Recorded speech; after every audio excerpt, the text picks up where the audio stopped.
ভুক্তভোগীর পক্ষে কথা বলার কারণে আমাকে তারা আটক করেছে। কোস্টগার্ড এবং নৌবাহিনী আমাকে আটক করেছে। আমার কোনো মামলা নাই, কিছু নাই, তারা আমাকে আটক করেছে। আমি বাংলাদেশ মাননীয় সরকার ডক্টর ইউনূস এবং স্বরাষ্ট্র উপদেষ্টার আমি এর তীব্র প্রতিবাদ চাই। আমার এই সুষ্ঠু তদন্ত করার জন্য প্রশাসনের নিকট অনুরোধ জানাচ্ছি। নৌবাহিনীর যে কন্ডিশন কমান্ডার টেকনাফের এবং কোস্টগার্ডের যে স্টেশন কমান্ডার, তারা 10 লক্ষ টাকার বিনিময়ে আমাকে আটক করার পরিকল্পনা সাজাইছে। স্বরাষ্ট্র উপদেষ্টা এবং ডক্টর ইউনূসের কাছে আমি সুষ্ঠু বিচার চাই। অনেক গণমাধ্যম কর্মী আমাকে তারা মারধর করছে, আমাকে মেয়ে নিয়ে যাওয়া হয়েছিল দেওয়ার জন্য। নৌবাহিনী এবং কোস্টগার্ড আমাকে আল্লাহ বাঁচাইছে। আমার বিচার চাই।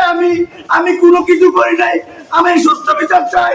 আপনারা এইটা একটু দেশবাসী, সহকর্মী, সাংবাদিক বন্ধুগণ, এটা একটু আপনারা প্রচার করবেন। আমি একজন সহকর্মী, আমি একজন সাংবাদিক, আমি দেশের জাতির পক্ষে, ভুক্তভোগীর পক্ষে কথা বলাই। আমার বিরুদ্ধে অবস্থা করছে তারা। আমি নৌবাহিনীর পুলিশ কমান্ডার, আমি থেকে আসার পথে শাহপুরদ্বীপ থেকে আমাকে তুলে দিয়ে তারা অস্ত্র মামলায় বাজাইছে আমাকে। আমি জড়িত নাই ভাই, আমি এর বিচার চাই। আমি এর বিচার চাই।